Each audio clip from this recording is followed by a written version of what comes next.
Hello there, welcome to a new episode of VLGA Connect, your weekly dose of news and interviews with sector leaders from around Victoria. It's all sponsored by Hunt and Hunt Lawyers. Coming up this week, council reaction to the Victorian state budget. We speak to Casey Mayor Stefan Koomen, who gives the Outer Melbourne Councils view on the pros and cons of the budget. And Mildura Mayor Ali Kappa will be here for a more wide-ranging discussion, including her frank assessment of how the budget has fallen short for regional communities. That's all ahead, but first let's catch up on the week's major developments in Connect News. And we begin Connect News with reaction to the Victorian state budget. While the Allen government frames the budget as a cost of living package, offering 20% off car registrations and half-price public transport fares, local government leaders are warning of a deepening cost of service crisis. The peak bodies are arguing that while the state eases pressure on household wallets, it's tightening the noose on council infrastructure. With the rate cap holding steady at 2.75%, many mayors are calling the budget a missed opportunity to address the widening gap in road maintenance and community facility funding. We'll hear more from one of the council alliance groups in just a bit. Wyndham City Council has been rocked by a dramatic resignation. Last Friday, former Mayor Dr Jenny Barrera resigned effective immediately, describing the current environment at the council as untenable. Her exit follows a unanimous vote of no confidence in current Mayor Preet Singh, who has so far refused to step down. Local Government Minister Paul Hamer has officially nominated two municipal monitors, Jim Gifford and Joanne Mazzio, to take control from May 11. They're tasked with cleaning up a culture described as toxic and will remain in place until at least January 2027. On the Mornington Peninsula, leadership changes are ahead following the weekend's state by-election. Anthony Marsh has successfully transitioned from Shire Mayor to State MP, retaining the seat of Nepean for the Liberal Party. The win means Marsh must now resign his seat on the Mornington Peninsula Shire Council. That will trigger a local by-election for the Briars ward in the coming months and, of course, a new election for the office of Mayor. It's understood that if Councillor Marsh were to resign by today, the 8th of May, the by-election will be held on the 1st of August. However, that probably won't happen given the Nepean result is yet to be declared. That means the likely date for the Mornington Peninsula Council by-election would be the 3rd of October. Outer Rural City Council is preparing to lose one of its most prominent voices, at least for a while. Long-serving councillor and former five-term mayor Jo Armstrong has flagged she'll take a leave of absence from council duties ahead of November's Victorian state election, after being announced as the Nationals candidate for Ripon. The former mayor says she plans to step aside earlier than required under election rules. The council has also adopted an updated policy for councillors running for state or federal office to ensure a clean transition for the community. Finally, a long-running legal headache for the city of Stonington has come to an abrupt end. A group of Chapel Street traders has officially withdrawn their VCAT challenge against the special rate scheme. The traders acknowledge that the council has administered the scheme, which funds a $1.1 million annual investment in the precinct, lawfully and prudently. Stonington CEO Dale Dixon welcomed the move, saying the focus can now return to the $4.3 million revitalisation project currently underway to boost the iconic shopping strip. That's our Connect News update for this week. For more on what's happening around the sector across the country, listen to the Local Government News Roundup, brought to you by the VLGA and available wherever you listen to podcasts. So the Victorian state budget has been the talk of the sector the past few days. A response has come from nearly all of the peak bodies and alliances, and many individual councils have responded as well.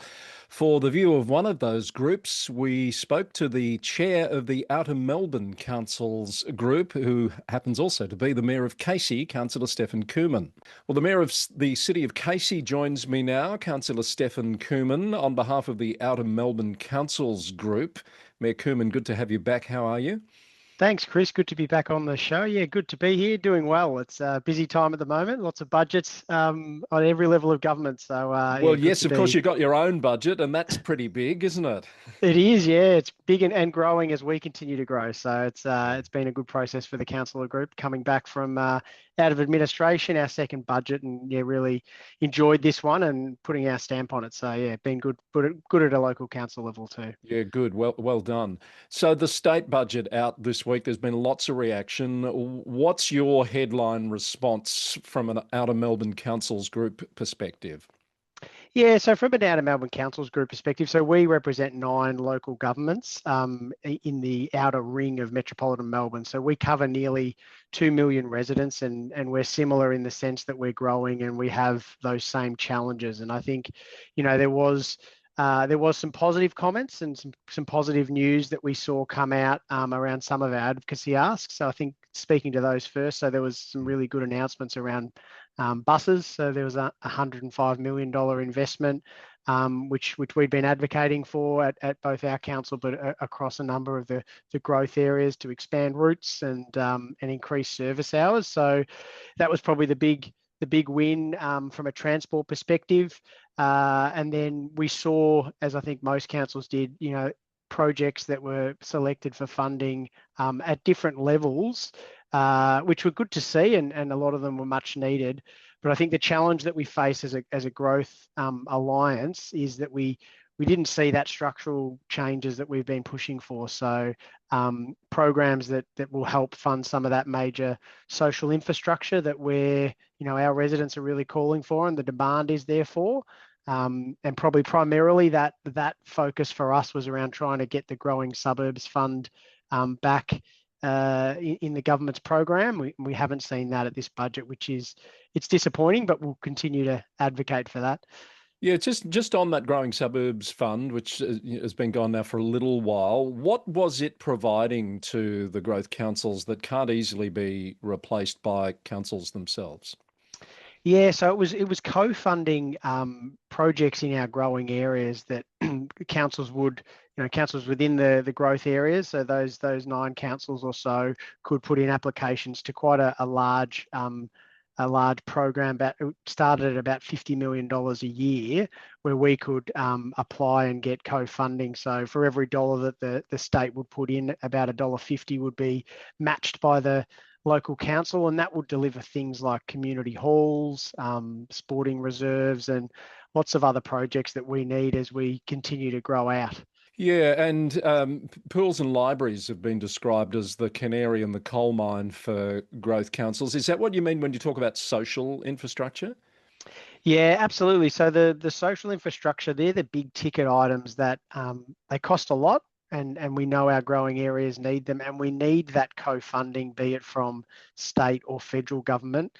We're seeing real challenges out in our growth areas where we're just not able to fund them using our own budget. So we need that co-funding, and that's right now where a lot of advocacy going on in our growth regions with plans ready, but needing the funding. So, for instance, City of Whittlesea have just highlighted concerns. They're a growth council about they need an aquatic centre in Mildura. It's expected to cost $120 million, and those residents out there are needing that, and there's just no real way to fund it. So looking for partnerships to support those. And as long as they've been waiting for that, the expected cost has been going up. That's one of the challenges, isn't it? And I see $1.7 million for community infrastructure upgrades. Now, let's be real, 1.7 million, how much is that going to buy in real terms? Yeah, look, they're small projects and part contributions. That's the one that we've picked up in our growth areas. So look, it's not enough, and we're hoping that we can, we've all got our long advocacy lists, and with the state election coming up and the federal budget as well, we're really pushing to get that additional funding to fund more of that infrastructure. Yeah. Let's talk roads just for a moment. You talk about the long lists, and every council's got a long list of road projects they'd like to see happen. What should be at the top of those lists, do you think? Yeah, so at a growth council level, it's about those major arterials that connect in the newer states into metropolitan Melbourne, and we're seeing a lot of single lane roads that need duplication, and they exist across all of our member councils in the alliance. So I can certainly list them all, but looking at areas like in Pakenham, We're looking for the Racecourse Road duplication. That'll open up access to a lot of new houses with transport. There's the Donnybrook Road duplication in Melbourne's north, the Kilmore bypass in Mitchell Shire, and then in our own Casey, we're looking at Thompson's Road duplication, which runs all the way through our growth area and where there's a lot of congestion. So we've got a lot of projects and just need that support. It's a bit hard to pick any one of those and say it's more important than the others with that growth that's happening, isn't it? They're all needed now. They certainly are, and look, there is funding there. They're sitting there in GAKE that we're hoping could be activated to get some of these projects going. But I think we are also mindful of the budget position that the state is in, and there has been a real focus on cost of living, given the environment and the war that's occurring at the moment, and the impact on prices. So we do need to acknowledge that. There's been some relief around rego for our residents.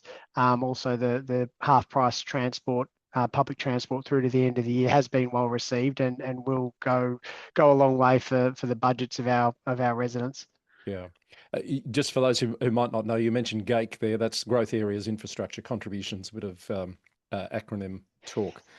Yeah, sorry, Chris. We can't get caught in acronyms. No, it's all right. Local government. It's very easy to do. You've also said that you stand ready to work with the government. What does a real partnership actually look like, Stefan?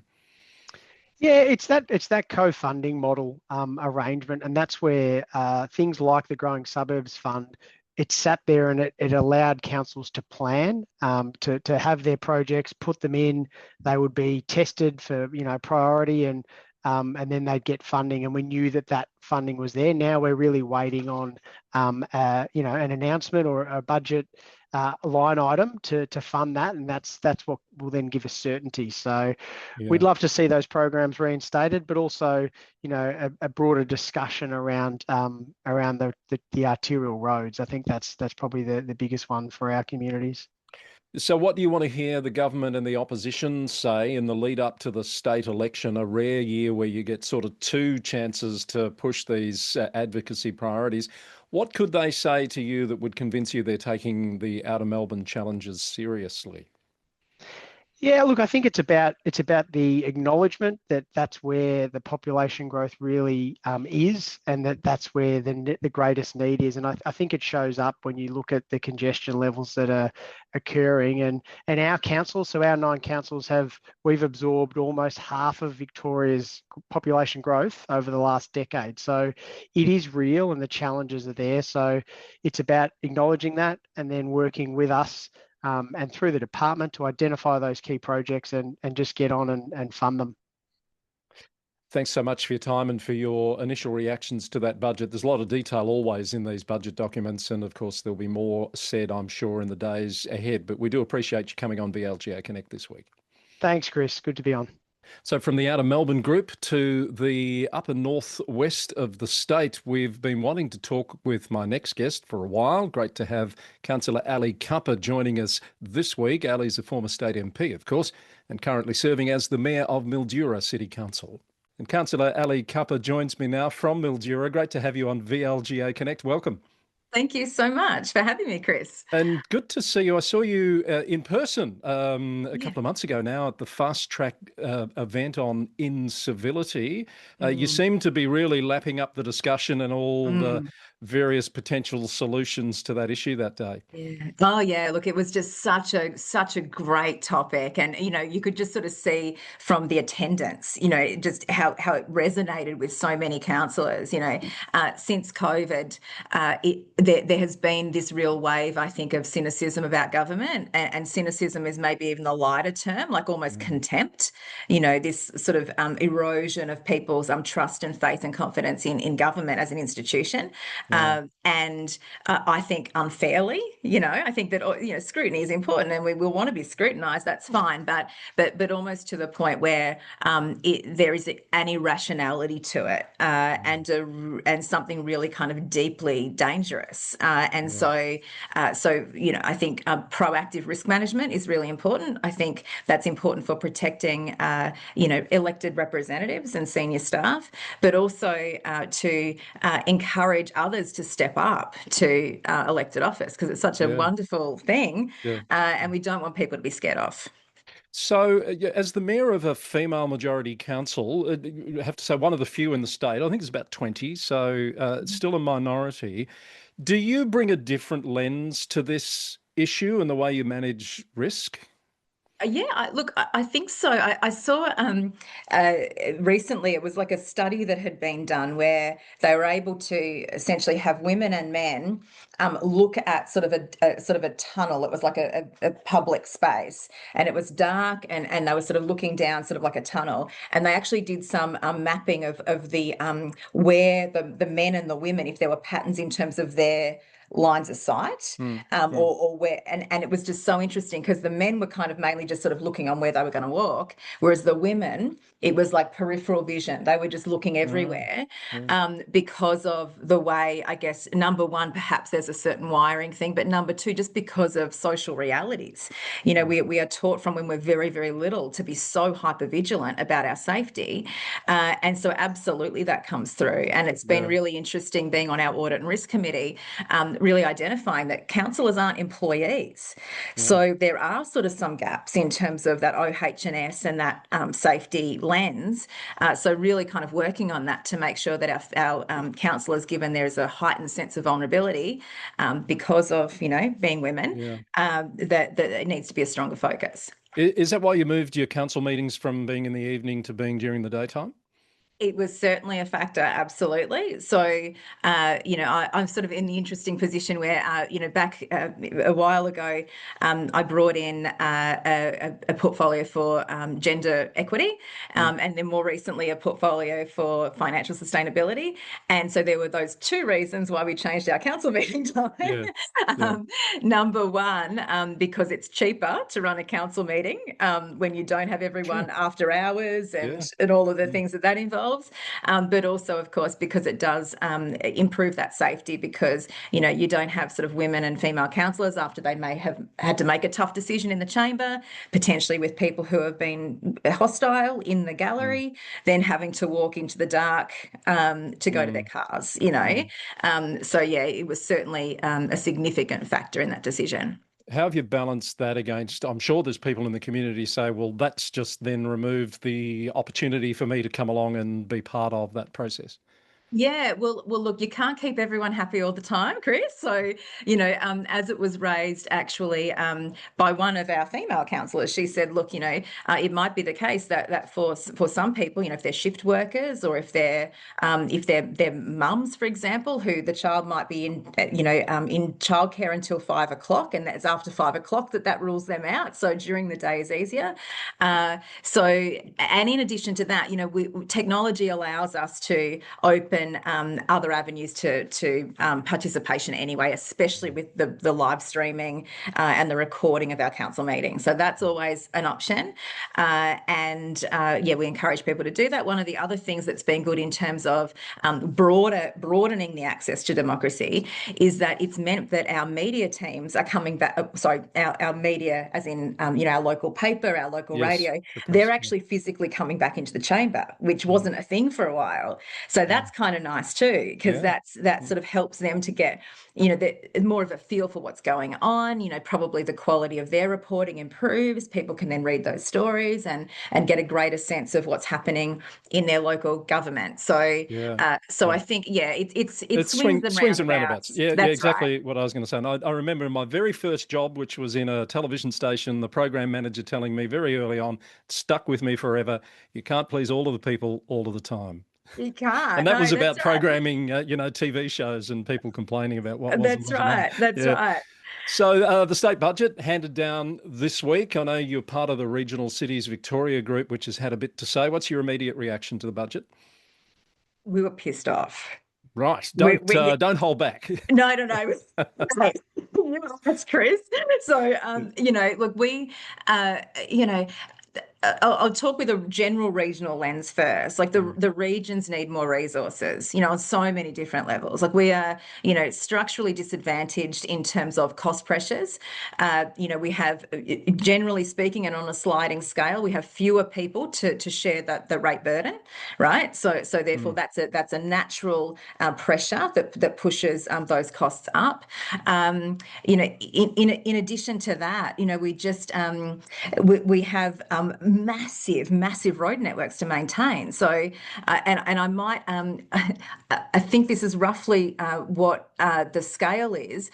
There is one particular LGA in Melbourne where they've got 25 kilometres of road to manage. Yeah. We have 5,000 kilometres of road. Yeah. Geographically, we cover a tenth of the state.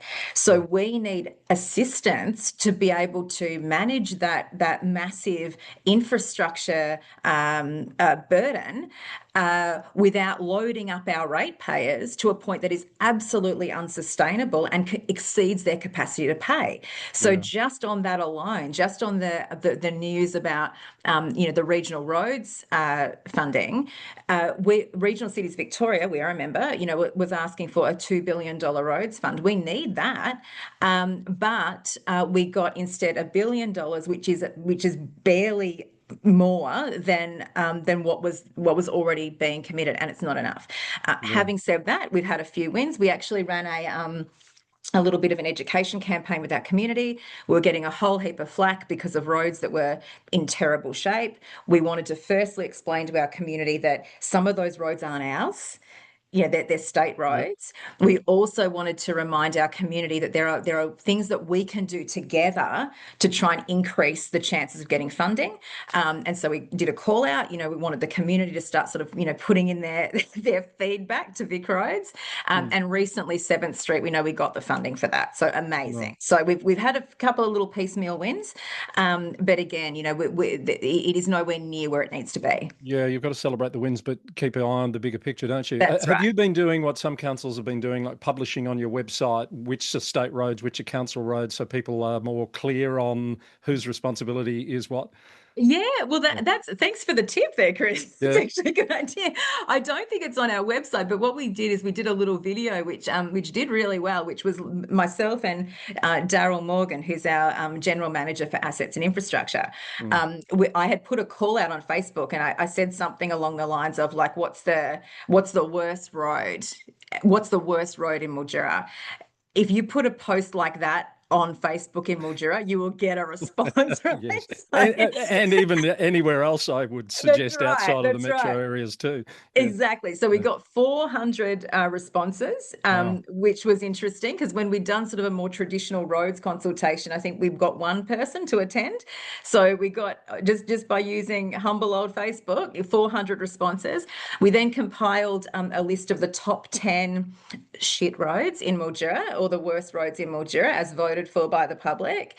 And then Daryl and I in this little video sat down together, did the list of the roads, and I said, okay, number one, Daryl, 7th Street, is that state or is that local? He said, that's state. We went through and 8 out of the 10 were state roads. And it was just really, this is just anecdotal, but it sort of, to me, was kind of reassuring. It was afterwards I was talking to a member of the community and they were saying, the Sturt Highway is really, really terrible. I know it's not a council road.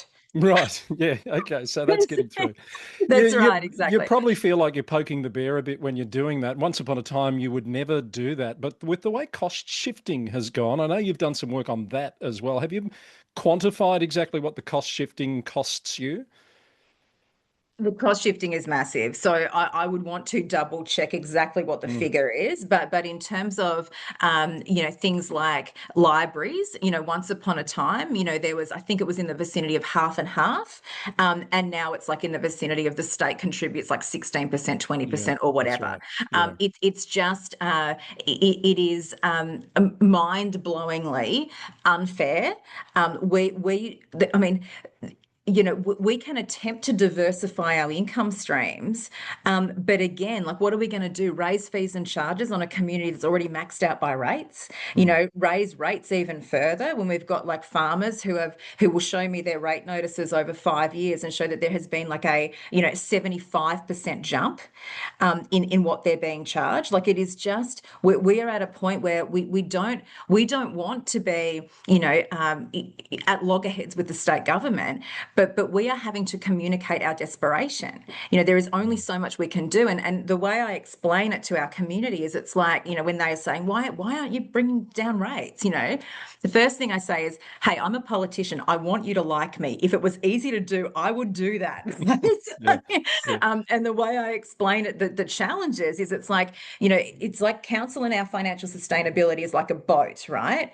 And we are trying to, you know, get water out of that boat, you know, by recently getting out of childcare, for example, for, you know, trying to do service reviews, which are really quite deep and brutal, like in terms of us being very, very pragmatic.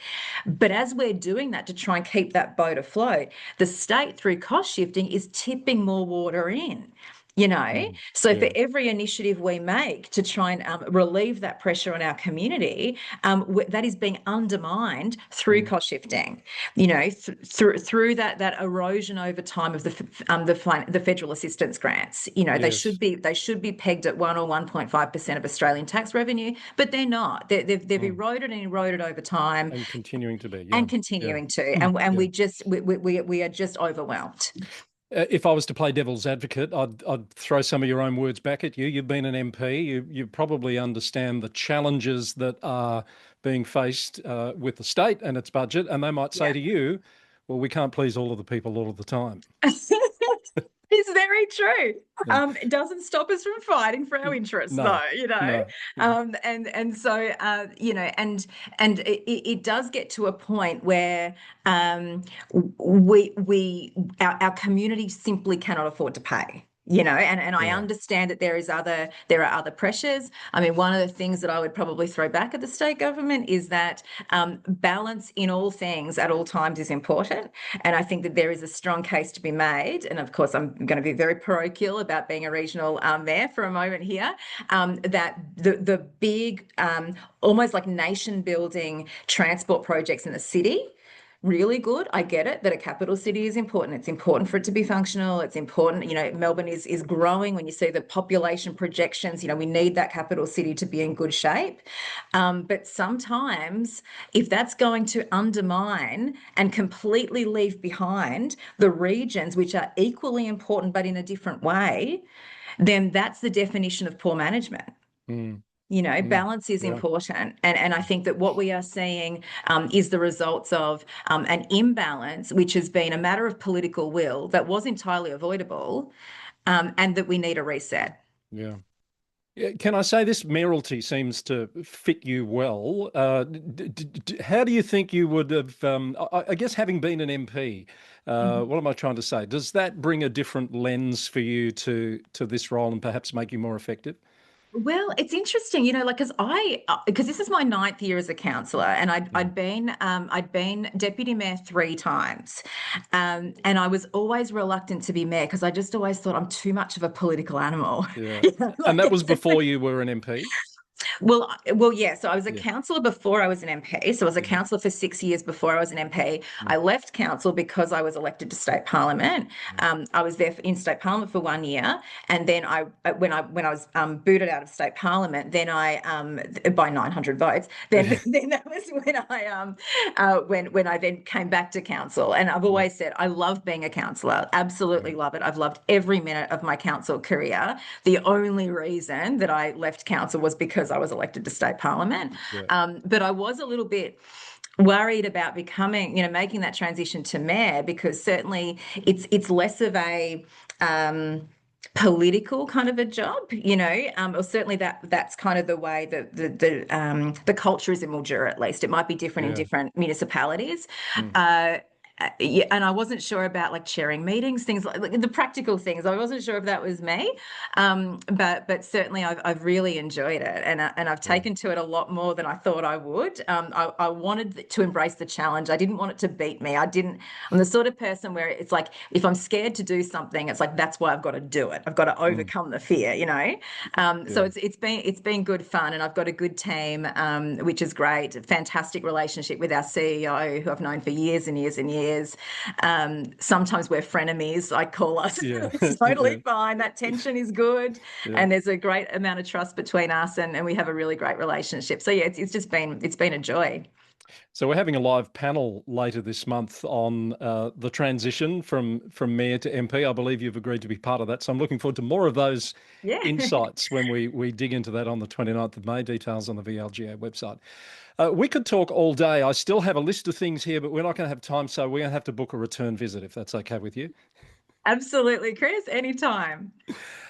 Thank you for coming on VLGA Connect. First time, hopefully not the last, and all the best with your efforts there as you work on behalf of your community to hopefully get a better deal for all. Well done. Awesome. Thanks, Chris. Ali Kappa, the Mayor of Mildura Rural City Council. Now, before we let you go for this week, we mentioned in that interview there with Ali Kappa that we do have a live panel, a lunch session coming up on Friday, the 29th of May. It's all about that transition from councillor and mayor to MP. And Ali is one of the guests who will be on our panel. If you'd like to find out more about that event and register to be part of it, head to the events page on the VLGA website for all of the details. And that's another edition of VLGA Connect in the can. Thanks for watching and listening, and we look forward to having your company again next week. Bye for now.